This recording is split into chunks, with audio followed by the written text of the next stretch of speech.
বিসমিল্লাহির রহমানির রহিম। এও ইসলামিক টিভি।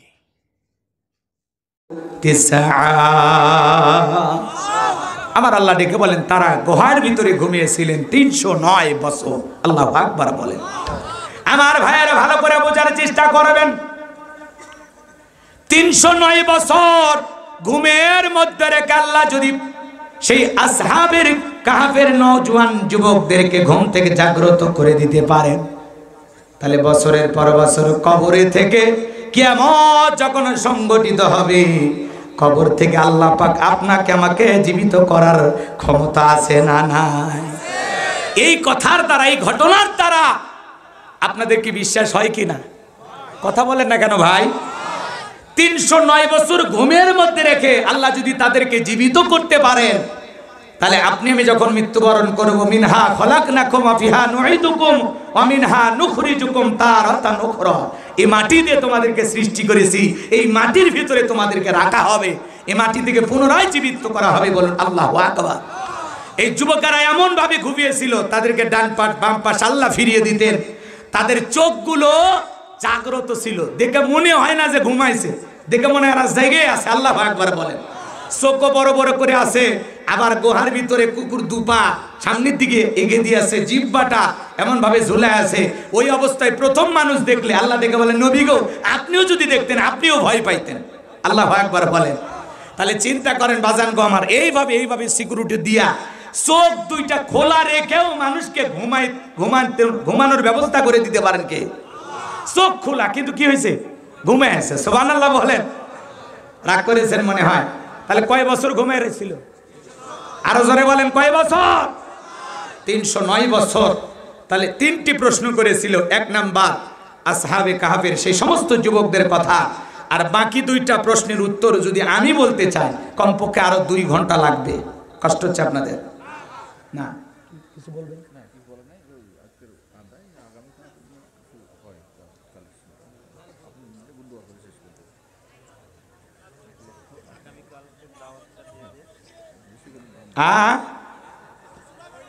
এই যুবকদের সুলাইমান আলাইহিস সালামের কথা মনে আছে? মাশাআল্লাহ, মন করছে ভুলে গেছেন আপনারা। আলহামদুলিল্লাহ। ভাই শোনেন, কষ্ট হচ্ছে আপনাদের? তাহলে এদিক খেয়াল করেন। তাহলে কবর থেকে পুনরায় জীবিত করবেন কে? তাহলে সেই কবরে যে ঢুকবো, ইমানদার হয়ে না বেঈমান হয়ে?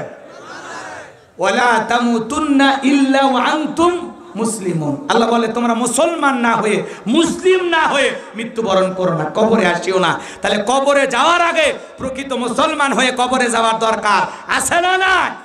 আর প্রকৃত মুসলমান কিভাবে হওয়া যায়, কিভাবে প্রকৃত মুসলমান হয়ে কবরে যাওয়া যায়, কোরআন এবং সুন্নাহ থেকে সেই জ্ঞান আমাদের অর্জন করা দরকার আছে না নাই? তাহলে শুধু ঘটনা কিচ্ছা কাহিনী শুনলে হবে না, সেখান থেকে শিক্ষা গ্রহণ করা লাগবে। এখান থেকে মূল মেসেজ কয়েকটি পাওয়া গেল। কয়টি পাওয়া গেল জানেন? কথা কয় না, কি পাইলেন? আল্লাহর প্রতি ঈমান দুর্বল রাখবেন না মজবুত? আর মজবুত ঈমান থাকলে সাহায্য আসবে কার? কথা বোঝেন তো? আর ঈমান আনতে গিয়ে যদি কখনো জালেমের মুখোমুখি হওয়া লাগে, জালেমের মুখোমুখি হয়েও ঈমানের পথে টিকে থাকা লাগবে। জালেমকে দেখে ভয়ে ভয়ে ঈমান নষ্ট করা যাবে, কথাকে বোঝা যায় তো? অনেক কথা শুধু ঘটনা শুনলাম, ভালো লাগলো, আরে মজার একটা কাহিনী শুনে আসলাম। আগামীকালকে আবার বজলু চাচা আসবেন, উনিও ভালো একটা কাহিনী শোনাবেন। আমরা এই যে খালি ওয়াজ শুনলাম, এরকম যেন না হয়, সেখান থেকে যেন আমরা আমলের নিয়তে কিছু নিয়ে যেতে পারি। চাচা কোরআন এবং সুন্নাহর আলোকে যে কথাগুলো আগামীকালকে আপনাদের সামনে উপস্থাপন করবেন, তার বিষয়ে আপনারা চমৎকারভাবে কথাগুলো শুনবেন এবং আমলের নিয়তে বাড়িতে নিয়ে যাবেন। আল্লাহ কবুল করুন, জোরে বলুন আমিন। তাহলে যুবকদের জন্য আপনারা মোটামুটি অনেকগুলো টাকা দিয়েছেন। কত টাকা? এটা কি 18,185? ও, 1,81,000 নাকি?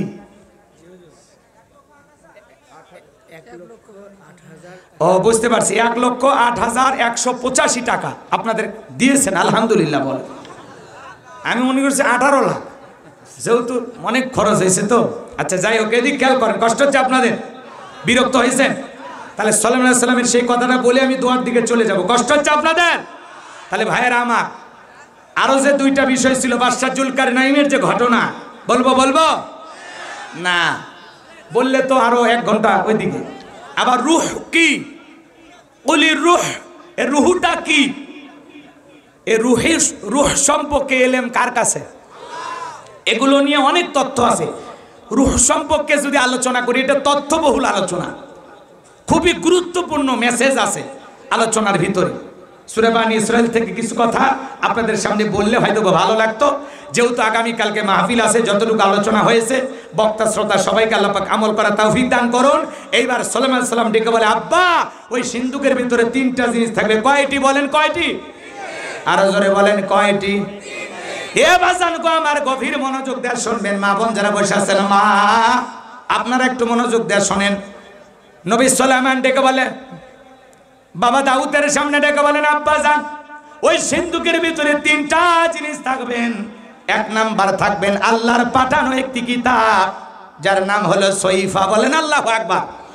এই কিতাবের দ্বারা মানবকে কিভাবে সংশোধন করা যায়, এই সমাজ রাষ্ট্র কিভাবে পরিচালনা করা যায়, ওই কিতাব হবে সংবিধান। আল্লাহু আকবার। ডেকে বলে, আব্বা ওই সিন্ধুকের ভিতরে 1 নাম্বার থাকবে কিতাব, আর এই কিতাবের মাধ্যমে আল্লাহ তাআলা বিশেষ বিশেষ মেসেজ, নিয়ম আইন সব পাঠায়া দিবেন। একটা সমাজ, একটা রাষ্ট্র, একটা দেশ কিভাবে পরিচালনা হবে ওই কিতাবের ভিতরে লেখা থাকবে। সুবহানাল্লাহ বলবেন না? আপনি কি মনে করেছেন এটা শুধুমাত্র একটা ধর্মীয় কিতাব? কথা কয় না কা? এটা গতানুগতিক কোন একটা ধর্মীয় কিতাব নয়, এটা হলো মুসলমানদের সংবিধান। তিবিয়ানাল লিকুল্লি শাই, মানব জীবন পরিচালনা করার জন্য রান্নাঘর থেকে পার্লামেন্ট পর্যন্ত যত নিয়ম নীতি দরকার দিয়েছেন বিশ্ব সরকার। আমরা যদি কোরআন দিয়া বিচার পরিচালনা করতে পারতাম, বাংলাদেশে ধর্ষণ থাকতো না। এক শ্রমিক লীগ নেতা গর্ভবতী নারীকে ধর্ষণ করছে। পাওয়ার দেখছেন? একটা গর্ভবতী নারী, তাকে জোর করে নিয়ে যা ধর্ষণ করছে। মহিলাটা কেঁদে কেঁদে বলে, ভাই আমি বলেছিলাম তুমি আমার মায়ের পেটের ভাইয়ের মতো, আমি গর্ভবতী, আমার উপরে জুলুম করো না।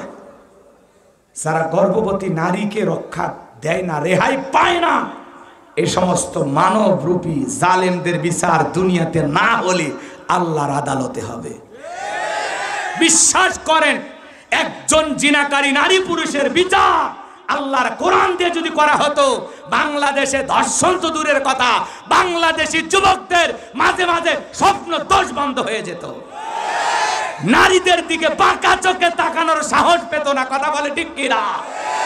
আজকে নারীরা এলোমেলো ভাবে চলে, যুবকেরা তাকায় আর মজা নেয়, বলে চুমকি চলেছে একা পথে, সঙ্গী হলে দোষ কি তাতে, জুতার বাড়ি মারা লাগবে। কথা বলে ঠিক কিনা?